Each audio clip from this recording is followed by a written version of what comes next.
मेरा पहला सवाल यही है कि क्या कौन सी वो चीज़ थी जिसने आपको मतलब इंदिरा का जो ये फेज़ है उसको कैप्चर करने के लिए और वो इंदिरा बनने के लिए आपको प्रेरित किया? रेखा जी, मैंने ना ये फिल्म इस तरह से नहीं हुआ कि चलो मुझे इमरजेंसी पे फिल्म बनानी है तो जी। आओ एक फिल्म बनाते हैं। हाँ। इमरजेंसी एक्चुअली अगर आप मुझसे पूछे कि इमरजेंसी क्या थी और उसमें क्या हुआ, इमरजेंसी एक तरह से आप कर्फ्यू समझ लीजिए, तो उसमें कुछ नहीं हुआ, वही तो इमरजेंसी थी। बिल्कुल। क्या हुआ? कुछ नहीं हुआ, कुछ हुआ ही नहीं। एक उस पर्यावरण पे आप क्या फिल्म बनाएंगे जिसमें सब चीज़ों पे रोक लग गई हो? तो नेचुरली इस पे कोई फिल्म नहीं बनाना चाहेगा, और खास इसीलिए इस पे फिल्म नहीं बनी।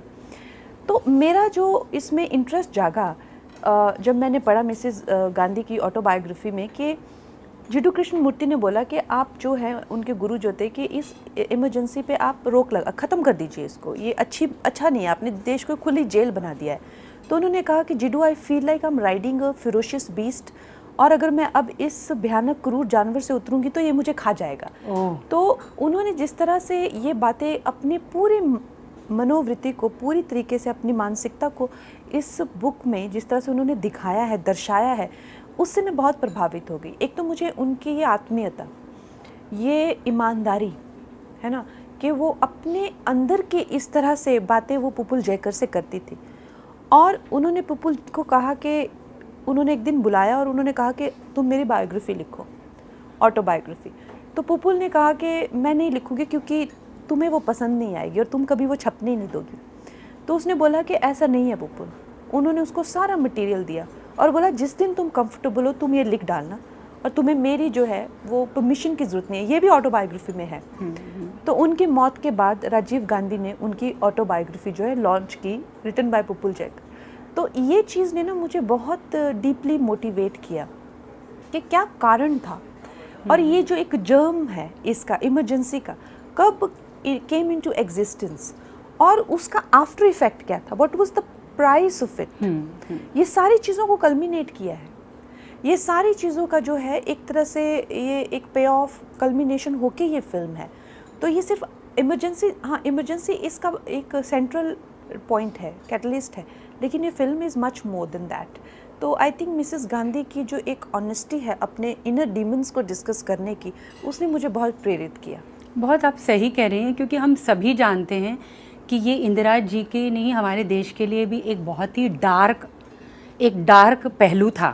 पहलू रहा है। अगर हम उनके पूरे करियर पे देखें, जितने बड़े बड़े उन्होंने काम किए और जितने बड़े डिसीजन लिए, उसमें ये एक बहुत ही डार्क उनका एक फेज़ रहा है, हमारे देश के लिए भी, उनके लिए भी। तो मैं ये हम ट्रेलर तो बहुत ही दमदार है, उसके लिए बधाई, वो मैंने तब भी दी थी। लेकिन वो कहते हैं ना कि उस डार्कनेस को आप कितना हद तक मतलब आप उसको पर्दे पर ला पाई। देखिए, पर्दे के लिए तो वो बहुत सिनेमैटिक है ना, बहुत सिनेमैटिक है। हमें और क्या चाहिए, आर्टिस्टों को क्या चाहिए? वो गई, वो दिन गई, इमरजेंसी वो गई, लेकिन उसकी जो सिनेमैटिक वैल्यू है ना, वो तो उस ट्रेजेडी में है। यू नो, मुझे लगता है there are so many type of love stories.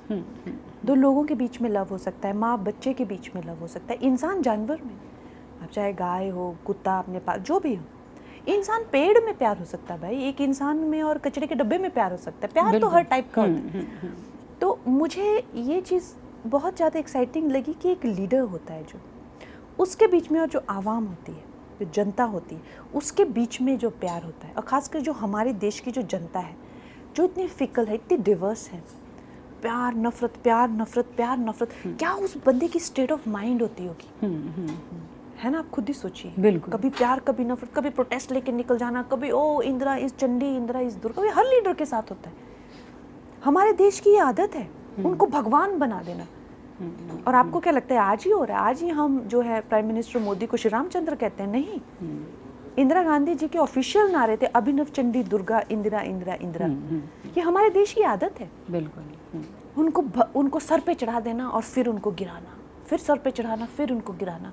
तो क्या मनोदशा होती होगी ऐसे लीडर की? ये ना मुझे बहुत, ये रोमांटिक, ये लव स्टोरी मुझे बहुत अच्छी लगी। मैंने कहा इस पे फिल्म बनानी चाहिए। जी, बहुत, जैसे कि है ना कि जैसे उनके जो बहुत सारे समर्थक हैं, उनका ये कहना है कि इनके गोल्डन वाले पहलू भी दिखाया जा सकता था। मतलब उनका एक बहुत पॉजिटिव या कुछ जो उनके होता है ना कि जैसे एक नेता। तो हाँ। देखिए क्या होता है ना कि आप एक फिल्म में किसी को नेगेटिव तभी तो वो बन सकता है जब वो पॉजिटिव हो पहले। राइट। हाँ।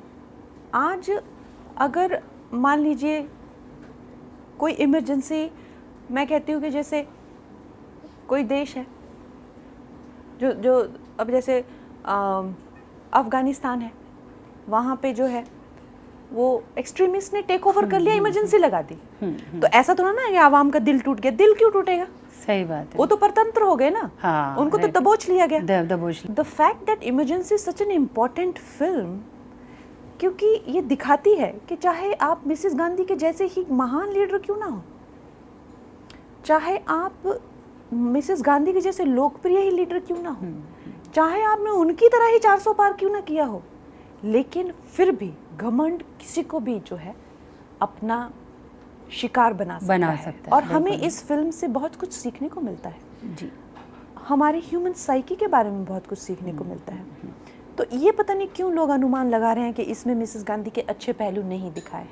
ये लोगों की आदत है मुझे जज करना, मेरे काम को जज करना, उसके आने से पहले ही उसके बारे में एक भ्रमित करना लोगों को। आई थिंक लोगों को कम से कम 6 सितंबर तक का तो वेट करना चाहिए। बिल्कुल। इसमें सब कुछ है, हर पहलू है।